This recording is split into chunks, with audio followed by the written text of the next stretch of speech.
Tablette numéro 10, la clé du temps. Écoute-moi, ô homme, accepte ma sagesse, découvre les mystères profonds et cachés de l'espace. Apprends quelle est cette pensée qui se développe dans l'abysse et qui apporte l'ordre et l'harmonie dans l'espace. Sache que tout ce qui existe provient de la loi. Découvre donc la loi et tu seras libre sans être limité par les chaînes de la nuit. Très loin dans les espaces étranges, j'ai voyagé dans les profondeurs de l'abysse du temps pour apprendre d'étranges mystères et en découvrir de plus étranges encore jusqu'à la fin où tout sera révélé. Sache qu'un mystère est un mystère parce que c'est une connaissance inconnue de l'homme. Lorsque tu auras sondé le cœur de tout le mystère, alors le savoir et la sagesse t'appartiendront.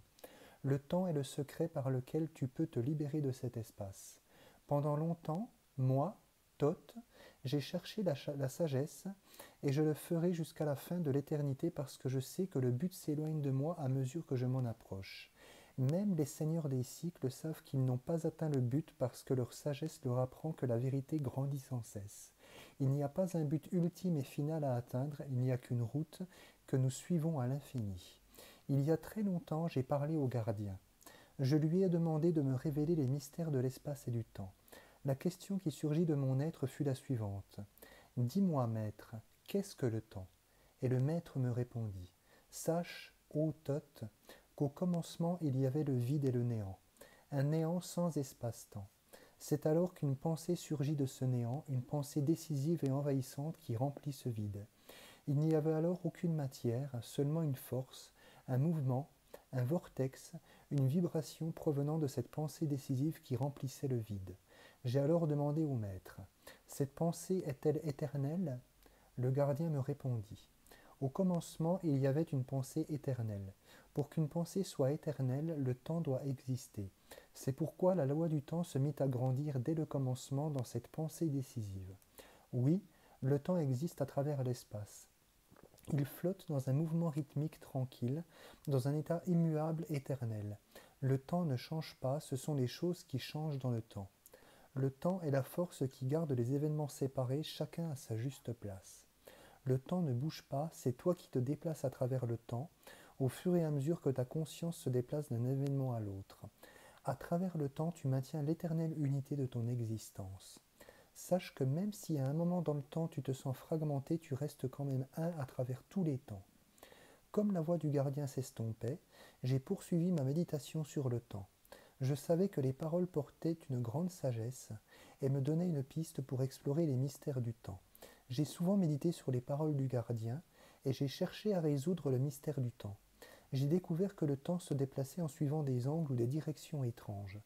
Je savais que seules les courbes pouvaient me fournir la clé que je cherchais pour avoir accès à l'espace-temps. J'ai découvert que la seule façon de me libérer du temps associé à ces mouvements angulaires était de me déplacer vers le haut et vers la droite dans un mouvement circulaire. Je suis alors sorti de mon corps, aspiré par les mouvements qui me transformeraient dans le temps. Durant mes voyages, j'ai vu des choses étranges et j'ai percé le secret de plusieurs mystères. Loin dans le passé, j'ai vu les origines de l'homme et j'ai découvert que rien n'est vraiment nouveau. Cherche, ô homme, à trouver la voie qui mène vers ces nouveaux espaces qui se formeront sans cesse dans le temps. Mais rappelle-toi que seule la lumière est ton but véritable. Recherche-la sans cesse et persévère dans ta quête. Ne laisse jamais les ténèbres envahir ton cœur, que ton âme soit lumière, un soleil sur la voie. Sache que dans la clarté éternelle, ton âme n'est jamais enchaînée par les ténèbres, elle baigne toujours dans la lumière, elle y brille comme un soleil. Sache que, même si ton âme est cachée dans l'obscurité, elle demeure une étincelle de la flamme véritable. Elle est une avec la plus grande de toutes les lumières. Trouve dans cette source le sens de ta quête. La lumière est la vie, et sans la grande lumière, rien ne peut exister. Que ce soit au cœur de la matière la plus dense ou enchaînée dans les ténèbres, la lumière est toujours présente. Il arriva que j'étais dans les chambres de l'Amenti lorsque j'entendis la voix des seigneurs de l'Amenti qui prononçaient des paroles fortes et puissantes sur un ton qui retentissait à travers le silence. Ils psalmodiaient la chanson des cycles, les paroles qui ouvrent le sentier de l'au-delà. C'est alors que je vis le grand chemin s'ouvrir devant moi et je pus contempler l'au-delà pour un instant. Je vis les mouvements des grands cycles cosmiques. Ils étaient vastes et portés par la pensée de la source. C'est alors que je compris que même l'infini est en changement et qu'il se dirige vers une fin impensable. Je vis que le cosmos est ordre, et qu'il est lui-même une partie de ce mouvement infini qui englobe tout l'espace, qu'il est un ordre à l'intérieur d'un niveau d'ordre supérieur, toujours en mouvement, harmonieux à travers l'espace. Je vis que la grande roue des cycles est comme de vastes cercles à travers le ciel. Je compris que tout être est en croissance vers un autre état d'être qui se manifestera dans de lointaines coordonnées espace-temps. Je savais que certaines paroles ont un pouvoir qui peut ouvrir à des dimensions qui sont normalement cachées de l'homme. Le verbe est porteur de la clé qui peut ouvrir ce qui est en haut et ce qui est en bas. Écoute-moi bien, ô homme, retiens ce mot de puissance que je te laisse, utilise-le et tu trouveras ce pouvoir dans sa sonorité. Prononce le mot, Zin Uru, et tu trouveras le pouvoir. Mais pour qu'il soit efficace, tu dois comprendre que l'homme est lumière et que la lumière est homme. Sois attentif, ô homme, et entends ce que j'ai à te dire sur un mystère plus étrange que tout ce qui se trouve sous le soleil. Sache, ô homme, que l'espace est tout entier rempli d'univers contenus dans d'autres univers, des mondes entiers se superposent. Chacun est dans un autre et pourtant ils sont séparés par la loi. Un jour, dans ma recherche perpétuelle, j'ai ouvert une porte qui dissimule une profonde sagesse aux hommes. J'ai attiré cette sagesse d'une autre dimension, elle qui était plus juste que les filles des hommes. Oui, je l'ai appelée des confins de l'espace afin qu'elle brille comme une lumière dans le monde des hommes. J'ai utilisé le tambour du serpent et j'ai porté la robe pourpre et or. Sur ma tête, j'ai placé la couronne d'argent et autour de moi brillait le cercle de cinabre. J'ai levé mes bras et j'ai proféré l'invocation qui ouvre le sentier vers les dimensions de l'au-delà. C'est alors que j'ai appelé les seigneurs des cygnes dans leur maison. Seigneurs des deux horizons, gardiens des triples portes, tenez-vous l'un à ma droite et l'un à ma gauche lorsque l'étoile s'élève sur son trône et gouverne dans son signe. Et toi, obscur prince d'Arulu, ouvre les portes de cette terre subtile et cachée, relâche celle que tu tiens prisonnière. Écoutez-moi, écoutez-moi, écoutez-moi. Vous, les seigneurs obscurs, et vous, les éclatants lumineux, en vertu des noms secrets que je connais et que je peux prononcer, écoutez-moi et obéissez à ma volonté.